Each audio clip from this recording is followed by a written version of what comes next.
सभी को विदित है, आज हम यहाँ मानसून सत्र का आरंभ करने के लिए उपस्थित हैं और यह मानसून सत्र विशेष है क्योंकि यह स्वच्छता के ऊपर है।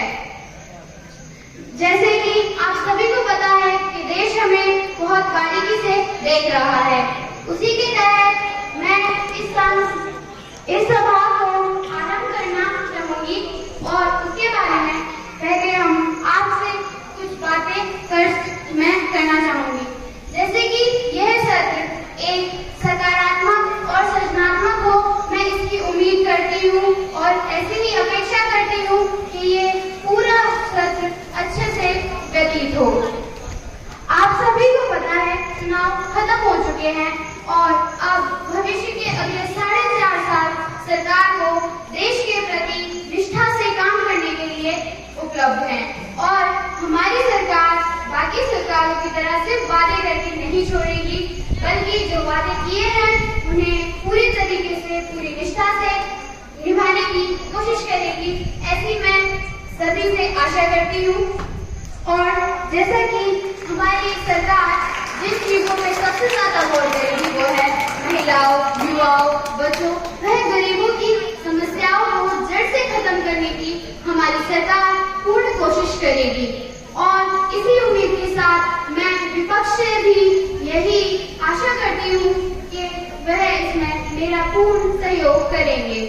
और इसके बाद मैं बस एक ही चीज चाहती हूँ कि यह सत्र हमारे देश के लिए एक सुखद और उनके भविष्य के लिए अच्छा और सही साबित हो। धन्यवाद। जय हिंद, जय भारत। अब मैं प्रधानमंत्री जी के भाषण के बाद प्रश्नकाल प्रारंभ करती हूँ। प्रश्न क्रमांक 1 पूजा सेनी। मैं धन्यवाद करना चाहूंगी अध्यक्ष महोदय का जिन्होंने मुझे प्रश्न पूछने का मौका दिया। मैं स्वास्थ्य मंत्री जी से प्रश्न पूछना चाहूंगी जो कि ये है, शहरों में और गाँवों में कचरा निस्तारण और संग्रहण की उचित व्यवस्था नहीं है, इस कारण हर तरफ गंदगी का अंबार लगा हुआ है। इस दिशा में सरकार कोई ठोस कदम नहीं उठा सकी है। भविष्य में सरकार क्या योजना ला रही है और मंत्री अपने पद का क्या उपयोग कर रहे हैं? धन्यवाद।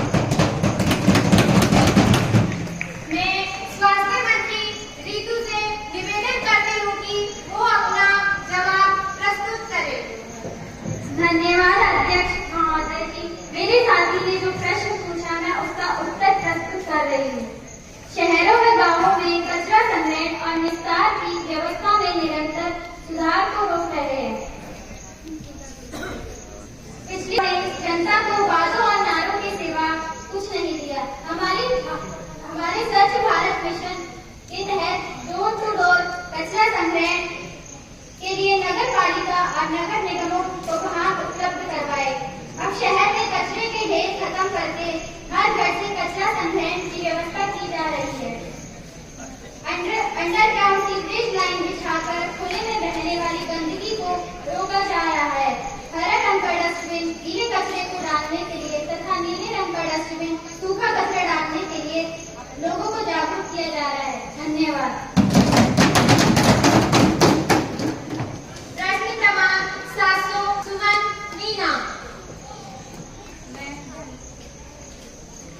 मैं धन्यवाद करना चाहूंगी अध्यक्ष महोदय का जिन्होंने मुझे बोलने का अवसर प्रदान किया। मैं शिक्षा मंत्री जी से पूछना चाहती हूँ कि सरकारी स्कूलों में बच्चों को सुविधाओं का अभाव है, सरकार अभी तक इस पर कोई काम नहीं कर पाई है। सरकार पूरी तरह विफल रही है। सरकार आप इस विषय में प्रार्थना की सोच को स्पष्ट करें। धन्यवाद।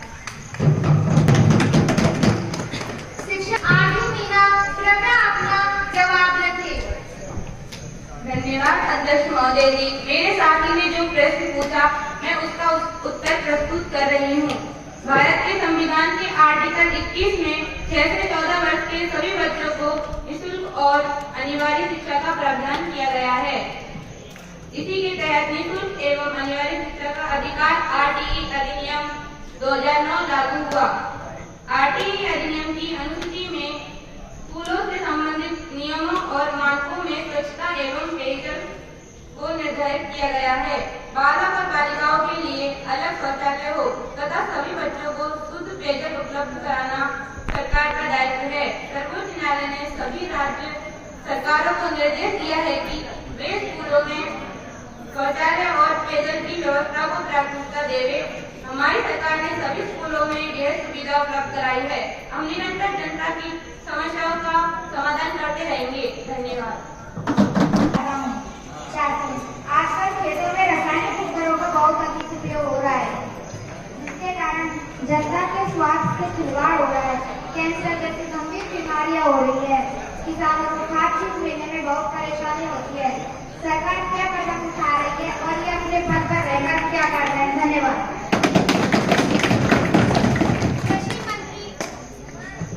कृषि मंत्री अपना जवाब रखें। धन्यवाद अध्यक्ष महोदय, आपने मुझे अपनी बात रखने का मौका दिया। अभी जो मेरे साथी ने प्रश्न पूछा, मैं उसका उत्तर जैसे कि जैविक खेती की अवधारणा विश्व को भारत देश की देन है। रासायनिक खाद का उपयोग किसान बहुत अधिक कर रहे हैं, यह बात सही है, लेकिन यह कुछ राज्यों में अधिक हो रहा है, तय मानकों से भी अधिक। जैसे हरियाणा पंजाब में ज्यादा उपयोग हो रहा है। सरकार जैविक कृषि के लिए प्रोत्साहन देने का काम कर रही है। जैविक खाद के उपयोग के लिए सब्सिडी भी दे रही है। सिक्किम राज्य में पूरी तरह से जैविक उर्वरकों पर आधारित जैविक कृषि की जा रही है। किसानों की आवश्यकता अनुसार खाद बीज की उपलब्धता सुनिश्चित करने के लिए अधिकारियों की जवाबदेही सुनिश्चित कर रहे हैं। हम प्रभावी मॉनिटरिंग कर रहे हैं। धन्यवाद।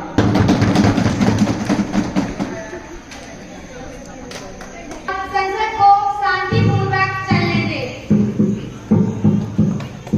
प्रश्न क्रमांक 850 मीनाक्षी सुमन।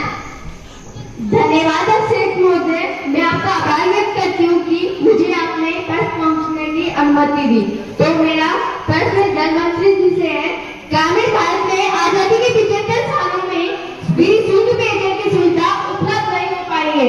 आपकी सरकार इस दिशा में क्या कदम उठा रही है? कृपया अपना तर्क स्पष्ट कीजिए। धन्यवाद। गौरी जाट कृपया अपना जवाब प्रस्तुत करें। धन्यवाद अध्यक्ष महोदय जी, आपने मुझे बोलने का अवसर दिया। मैं इस सदन में पहली बार चुनकर आई हूँ, इस कारण मैं प्रधानमंत्री जी का धन्यवाद करूंगी। उन्होंने मुझे मंत्री नियुक्त किया। जैसा कि अभी मेरे संसद साथी ने जो प्रश्न किया, मैं उसका उत्तर देना चाहती हूँ।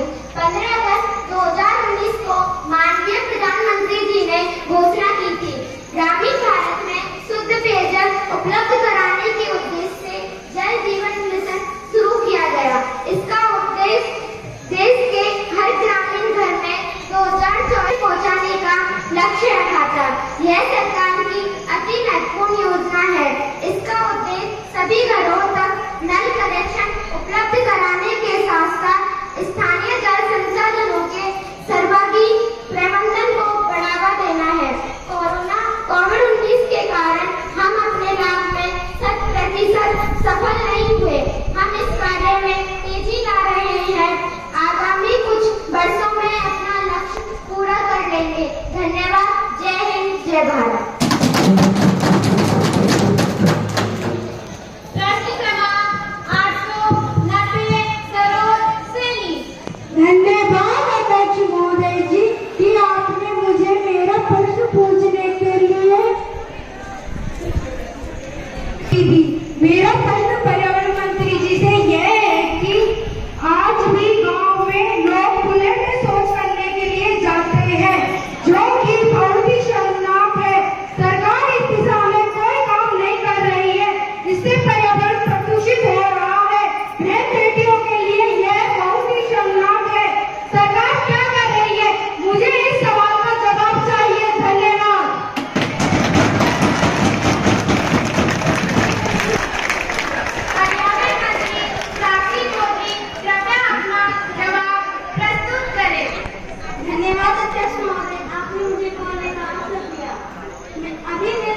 साथी ने जो प्रश्न पूछा मैं उसका जवाब देना चाहती हूँ। आजादी के 75 सालों से दूसरी सरकारों ने इस दिशा में कोई भी काम नहीं किया। उनकी बद इंतजामी का खामियाजा पूरा देश भुगत रहा है। हमारी सरकार के मुखिया माननीय प्रधानमंत्री जी ने 2 अक्टूबर 2014 को ही स्वच्छ भारत अभियान शुरू कर दिया था, जिसके तहत सरकार ने खुले में शौच मुक्त करने के लिए हर गांव, नगर में शौचालय का निर्माण करवाया है, जिनकी प्रभावी मॉनिटरिंग और जवाबदेही सुनिश्चित की गई है। कई गांव और जिले पूरी तरह से खुले में शौच मुक्त घोषित किए जा चुके हैं। सरकार ने शौचालय बनाने के लिए 12,000 अनुदानित राशि भी इसके लिए स्वीकृत की है। धन्यवाद। 910 आबिद अली। मैं माननीय अध्यक्ष महोदय जी को धन्यवाद देना चाहता हूं कि उन्होंने मुझे प्रश्न पूछने के लिए मौका दिया। मैं माननीय सूचना एवं संचार मंत्री से पूछना चाहता हूं कि आजकल टीवी पर फिल्मों में खुले तौर पर अश्लीलता परोसी जा रही है, जिससे हमारी संस्कृति और जीवन यापन के तरीके दूषित हो गए हैं। छोटे छोटे बच्चे भी इसके दुष्प्रभावों से बच नहीं पा रहे हैं। सरकार केवल वाहवाही लूटने और भाषण देने के अलावा कुछ नहीं कर रही है। सरकार इसके लिए क्या उपाय कर रही है? सूचना एवं संचार मंत्री यासूफ जी से मेरा निवेदन है कि कृपया वे अपना जवाब प्रस्तुत करें। धन्यवाद माननीय अध्यक्ष महोदय कि आपने मुझे बोलने का अवसर प्रदान किया। यह सही है कि फिल्मों में अश्लीलता पे अश्लीलता देखने को मिल रही है। आज पारिवारिक और संस्कृति को आगे बढ़ाने वाली फिल्मों का लगभग बंद सा हो गया है। हमारी सरकार को बने कुछ समय ही हुआ है। पिछली सरकारों ने इस पर कोई काम नहीं किया है, जिससे हजारों सभ्यता संस्कृति इस पर कई कदम उठाए हैं। फिल्म दिखाने के लिए प्रमाण पत्र जारी करने वाली सेंसर बोर्ड के सदस्यों को बदल दिया गया है। फिल्मों में अश्लील कंटेंट को हटवा दिया जा रहा है।